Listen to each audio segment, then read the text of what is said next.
నమస్తే సార్. నమస్తే. సార్ చాలా మంది కూడా నైట్ టైమ్ ఫుడ్ మానేస్తే మనం ఎక్కువ బరువున్నాం కాబట్టి తగ్గిపోతాం అనుకుంటూ ఉంటారు. నిజంగానే నైట్ టైం అనేది మనం డిన్నర్ స్కిప్ చేసుకుంటూ పోతే మనం ఒకవేళ ఓవర్‌గా ఒబేస్ ఉన్న వాళ్ళు నిజంగా తగ్గొచ్చు అంటారా? అక్కడ depending upon the food which you are taking. Okay. Okay.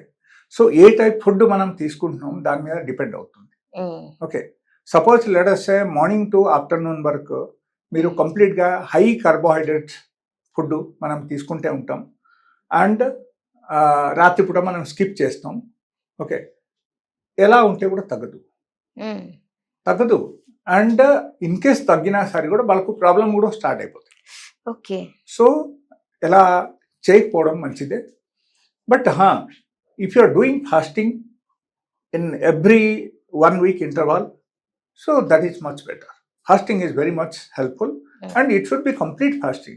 It should not be like మీరు ఒక మార్నింగ్ తిన్నారు, ఆఫ్టర్నూన్ తిన్నారు, అండ్ రాత్రి తినకుంటే ఉండాలని ఉంటే అప్పుడు ఏమవుతుంది, కొంతమంది ఏం చేస్తారంటే 4 o'clock 5 o'clock తినేస్తారు. Okay. So that is also wrong. ఇట్లా చేయకూడదు.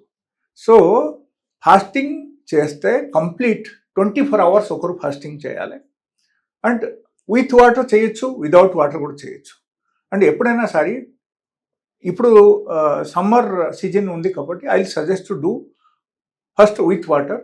ఆ తర్వాత సపోజ్ రెయినీ సీజన్ వచ్చిన తర్వాత మనం అగైన్ వితౌట్ వాటర్ కూడా చేయొచ్చు. But without water has got the more benefit than with water. Okay. But with వాటర్తో స్టార్ట్ చేసి వితౌట్ వాటర్కు వెళ్ళొచ్చు. That is one. Second thing I tell you, suppose ఒకరు లావ తగ్గించాలంటే ఈవెన్ 3 పూటలు వాళ్ళ భోజనం చేసి కూడా లావ తగ్గించుకోవచ్చు.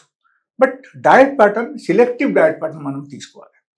అండ్ అక్కడ ఇంకొక విషయం ఏమొస్తుందంటే like there may be some sort of chronic problem in sense వాళ్ళకు హోమోసిస్టిన్ లెవెల్ ఎంత ఉంది అది చూడాల్సిన విషయం, B12 ఎంత ఉంది అది చూడాల్సిన విషయం, and whether they have thyroid or not ఇది చూడాల్సిన విషయం, అండ్ వాళ్ళకు ఇన్ కేస్ ఇన్సులిన్ రెసిస్టెన్స్ ఉందా లేదా అది చూడాల్సిన విషయం.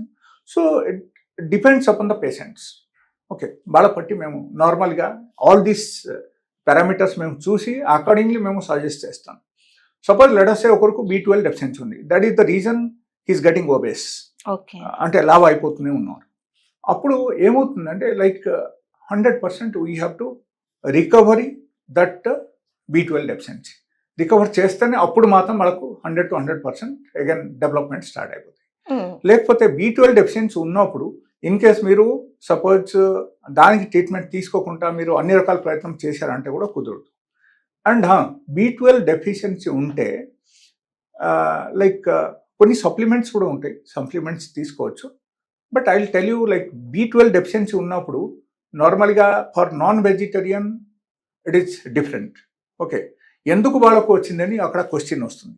అండ్ వెజిటేరియన్ పీపుల్ అయితే if they are taking some sort of supplements, otherwise they can take Neurobion 4 tablet, 1 tablet is there. So that is one of the best medicine in my knowledge. And అది in case chronic case అయితే అప్పుడు ఏమవుతుందంటే like methylcobalamin తీసుకోవచ్చు. Methylcobalamin tablets once in a week, that is more than enough. So automatically B12 deficiency వాళ్ళకు recover అయిపోతుంది and they can come out from the problem. But అక్కడ in case suppose వాళ్ళకు వేరే ఏమైనా ప్రాబ్లమ్స్, థైరాయిడ్స్ ఉన్నాయనుకోండి, థైరాయిడ్కు ఖచ్చితంగా tablets వాడాలి and life style మార్చాలి. లైఫ్ స్టైల్ మనం మార్చుకోకపోతే కష్టం. సో ఈ లావుగా ఉన్న వాళ్ళకి నా సజెషన్ ఏంటంటే don't depend upon the medicines, don't depend upon the supplements. మనం న్యాచురల్లీ తీసుకున్న ఆహారంతో కూడా మనం తగ్గించుకోవచ్చు. అక్కడ మనం చూడాల్సిన విషయం ఏంటంటే హై ఫైబర్ డయట్ మనం తీసుకోవాలి, హై కార్బోహైడ్రేట్ డయట్ మనం అవాయిడ్ చేయాలి, అండ్ ఎప్పుడైనా సరే ప్రోటీన్ ఫుడ్ కూడా మనం అవాయిడ్ చేయాలి. బికాజ్ హై ప్రోటీన్ తీసుకుంటే కూడా that creates the fat in the body.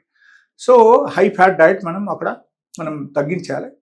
ఇది అన్నీ తగ్గించి మనం ఒక పర్టికులర్ ఫుడ్ ప్యాటర్న్కి వస్తే అప్పుడు ఏమవుతుందో ఆటోమేటికల్ మనకు తగ్గుతుంది. బట్ అక్కడ రీజన్ ఈజ్ వెరీ ఇంపార్టెంట్. మనకు చూడాల్సిన విషయం ఏంటి, కారణం ఏంటి, ఎందుకు ఒకరు లావ్ అవుతున్నారు. లేకపోతే కొంతమందికి సెంట్రల్ ఒబేసిటీ వచ్చేస్తుంది, లైక్ ఓన్లీ బొజ్జ పెరగడం, మిగిలినది అన్నీ ఓకే ఉంది, బట్ ఓన్లీ పొట్ట మాత్రం పెరుగుతుంది. సో ఎట్లాంటి ప్రాబ్లమ్స్ ఉన్నప్పుడు they have to take proper consultation and Hmm. Consultation తీసుకొని వాళ్ళ పర్టికులర్ రీజన్ వాళ్ళకు ఫైండ్ అవుట్ చేసి వాళ్ళకు తగ్గిస్తేనే అప్పుడు మాత్రం అన్ని బాగానే ఉంటుంది. Okay. So that is the only thing. But I will tell you, like suppose let us say okay ఇది అన్నీ ఉన్నాయి, మనం ఏం చేయలేకపోతున్నాము, then the alternate solution is the 2 times diet in 8 hours gap. And second time food మనం ఏం చేయాలంటే before sunset మనం తీసుకోవాలి. పొద్దున ఒక పూట తినండి, 8 hours గ్యాప్ ఇవ్వండి, సెకండ్ టైం ఫుడ్ తీసుకోండి, బిఫోర్ సన్సెట్ మీరు తీసుకోండి, సూర్యాస్తకి ముందే మీరు తీసుకోండి. ఆ తర్వాత ఏం తినకూడదు మళ్ళీ నెక్స్ట్ డే మార్నింగ్ వరకు. Okay. So if you are taking 8 hours గ్యాప్లు 2 times food in a day, highly effective result ఉంది. అండ్ వాళ్ళకు అన్ని రకాల ప్రాబ్లమ్స్ తగ్గడం స్టార్ట్ అయిపోతాయి. అవసరం ఉన్నప్పుడు కొంచెం సప్లిమెంట్స్ కానీ కొంచెం మెడిసిన్స్ కానీ హెల్ప్ తీసుకోవాలి. సంబడి ఇస్ వెరీ ఓబేస్, అప్పుడు ఏమవుతుందంటే కొంచెం మెడిసిన్ హెల్ప్ తీసుకోవడం అవసరమే. And if anybody wants to contact me, my profile is there in the Google, so they can search in the name of doctor S Kumar. So they'll get a complete picture of my clinic name and address. Along with that, route map also is there. So they can connect me and they can solve their problem. Okay, thank you so much sir. So ఎవరికైనా సరే issues ఉన్నా, so మీరు సార్ని contact అవ్వాలన్నా కింద డిస్ప్లేలో number ఇస్తున్నాం, దాన్ని కాంటాక్ట్ చేయొచ్చు. నమస్తే.